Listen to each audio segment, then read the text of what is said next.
Assalamualaikum warahmatullahi wabarakatuh. Alhamdulillahirabbil alamin. Assalatu wassalamu ala asyrafil anbiya'i wal mursalin Sayyidina wa maulana Muhammad. Allahumma shalli ala sayyidina Muhammad wa ala ali sayyidina Muhammad. Perkenalkan, nama saya Muhammad Alvin Duyonata. Saya dari kelas 6C Extension. Pada kesempatan kali ini saya akan membahas kitab tafsir modern dengan pembahasan, ada 3 pembahasan. Yang pertama, tafsir At-Tahrir wa Tanwir, dan yang kedua, tafsir Adwadul Bayan, dan yang ketiga, tafsir Al-Manar, dengan dosen pengampu Ustadz Fatur Rozi, LCMA yang saya hormati. Dengan pembahasan yang pertama, biografi pengarang, dan yang kedua, karya-karya pengarang, yang ketiga, karakteristik pengarang, dan yang keempat, yang terakhir, kelebihan dan kekurangan tafsir tersebut. Kita masuk pembahasan yang pertama dengan biografi. Nama lengkapnya Ibnu Asyur, yaitu Muhammad At-Tahrir bin Muhammad Al-Syazuli bin Abdul Qadir bin Muhammad Ibnu Asyur. Dilahirkan pada Jumadil Awal tahun 1296 Hijriah atau September 1879 Masehi. Wafat pada tahun 1393 Hijriah atau tepatnya pada tahun 1973 Masehi. Beliau seorang penghafal Quran dan mulai menghafal Al-Quran pada usia 6 tahun. Pada usia 14 tahun mendapatkan pendidikan resmi di Universitas Zaitunah tahun 1310 Masehi atau pada tahun 1893 Masehi. Adapun guru beliau yakni Syekh Abdul Al-Qadir Al-Taimimi, Muhammad Al-Nakili, Syekh Muhammad Shalih, Syekh Muhammad Al-Najjar, Muhammad Al-Arabi Al-Duri. Beliau sarjana pada tahun 1393 Hijriah atau pada tahun 1973 Masehi. Adapun karya-karya dari beliau, yang pertama, bidang ilmu syar'i dengan kitabnya Kitab Tafsir At-Tahrir wa Tanwir. Dan yang kedua, adapun karya yang kedua, Maqasid Al-Syariah Al-Islamiyah. Dan adapun karya yang ketiga, ilmu bahasa Arab dan sastra, usul al-insya al-khitbah. Dan yang keempat, karya beliau Fawaid al-Mali al-Tunisiyah ala Faraid.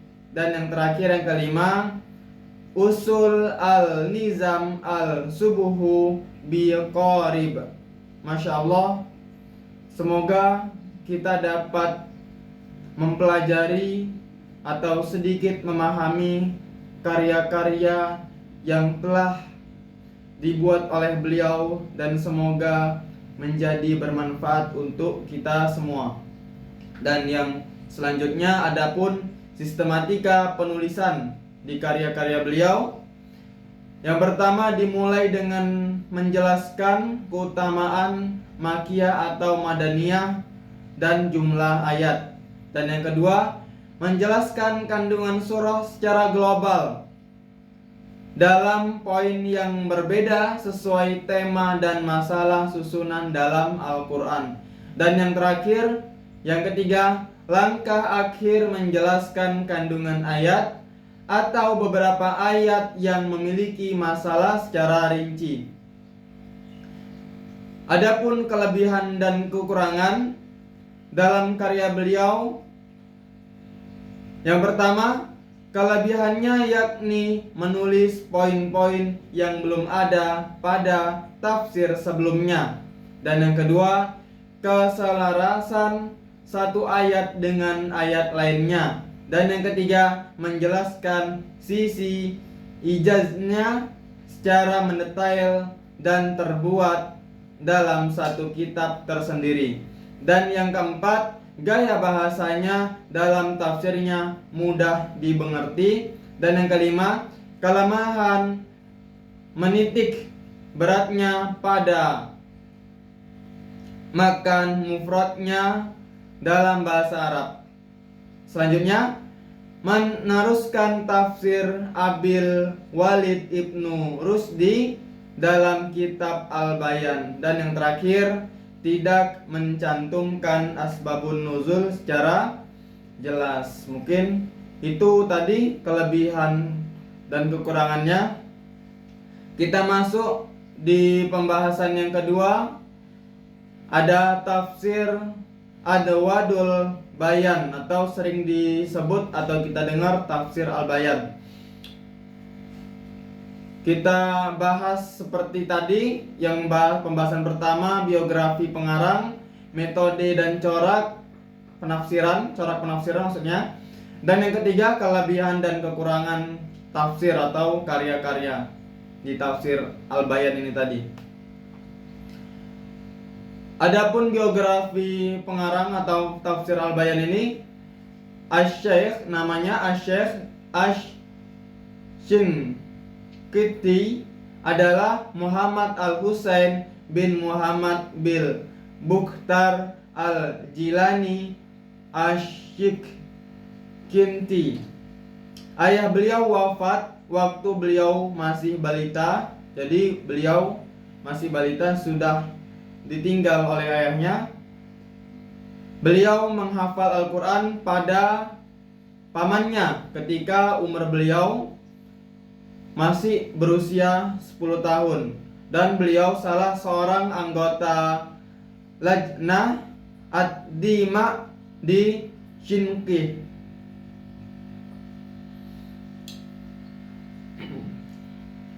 Beliau menyelesaikan penafsiran seluruh Al-Quran sebanyak 2 kali dan meningkatkan dunia ketika menyelesaikan yang ketiga kalinya.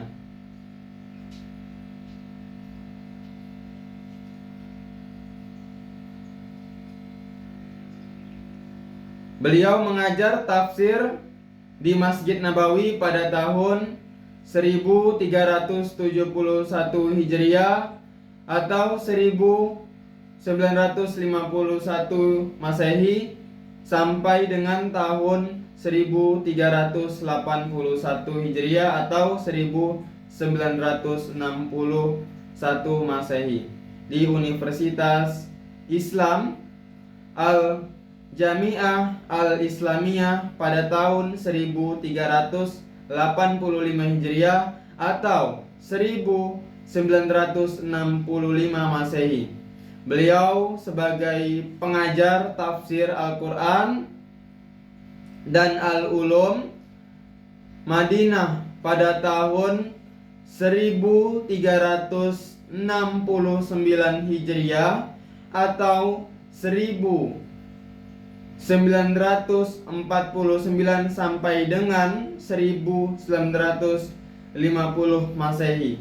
Beliau wafat di kota Madinah pada 17 Zulhijjah tahun 1365 Hijriah, 1369 Hijriah atau 1973 Masehi.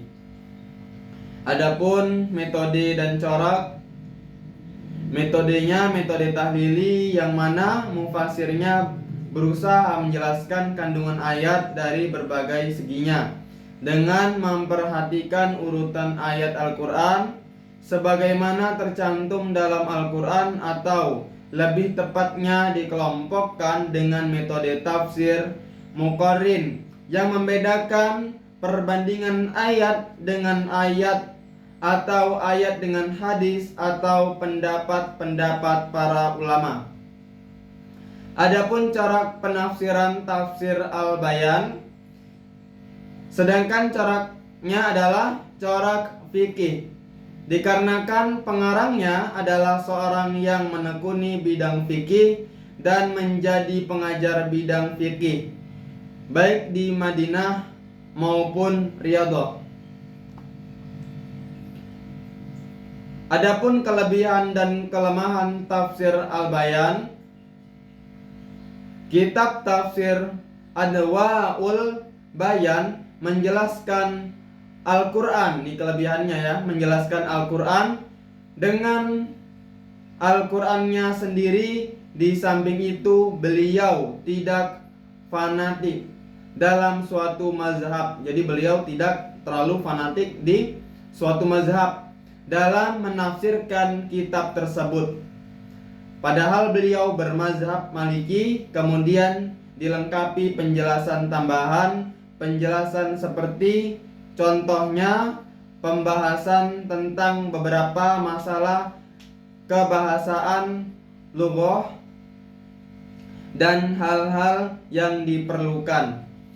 Adapun kelemahan di tafsir Adwaul Bayan, kelemahan dalam tafsir ini adalah beliau juga dalam mengarang kitab tafsir ini mengambil pendapat para ulama. Beliau tidak memberi nama ulama siapa yang diambil pendapatnya. Jadi tidak ada penjelasan narasumber ulama atau pendapat yang beliau cantumkan, yang beliau ambil itu tidak ada dijelaskan siapa namanya. Yang ketiga, pembahasan yang ketiga kita, kitab tafsir Al-Mannar. Dengan kita bahas seperti yang tadi, biografi pengarang, pengenalan kitab, metode, dan corak. Kita masuk di biografinya. Nama lengkapnya Muhammad Rashid Ridho, adalah Muhammad Rashid bin Ali Ridho bin Muhammad Syamsuddin. Lahir pada 1865 atau 18 Oktober 1865 di Kolmun, desa Tripoli, Lebanon. Beliau merupakan cucu Nabi Muhammad SAW, keturunan langsung dengan Husain bin Ali. Dari kecil beliau menghafal Al-Quran dengan ayahnya. Beliau mulai belajar pendidikan formal di Madrasah Al-Wataniyah Al-Islamiyah di Tripol pada tahun 1897. Beliau lulus dari sekolah Syekh Hasan Al-Jisr. Kemudian bertemu dengan Muhammad Abduh dan menjadi murid terdekat Muhammad Abduh. Pada tahun 1898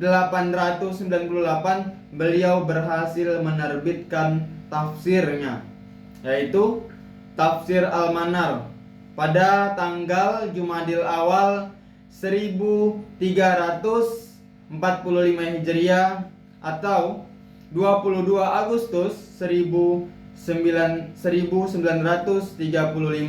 Masehi.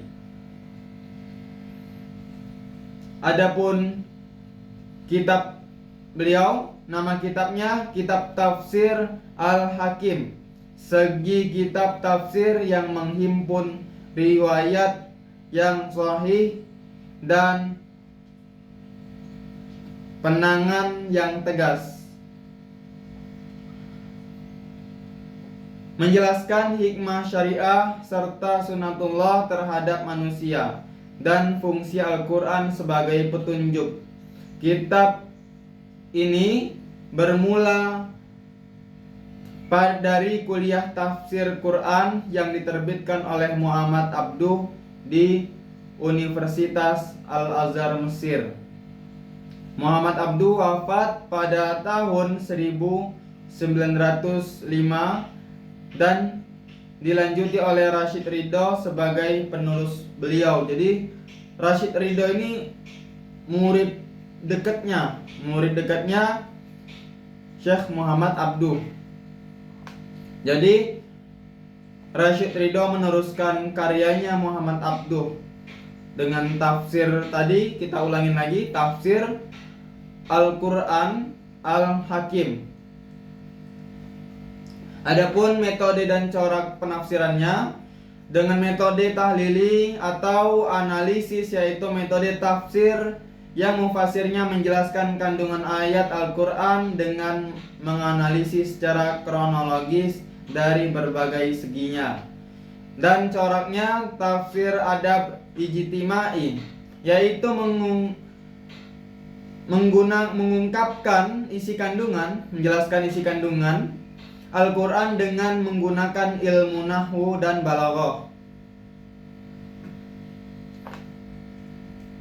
Mungkin demikian yang dapat saya paparkan pada kesempatan kali ini. Lebih dan kurangnya saya mohon maaf. Saya undur diri. Muhammad Alvin Duyonata. Wabillahi taufiq wal hidayah. Assalamualaikum warahmatullahi wabarakatuh.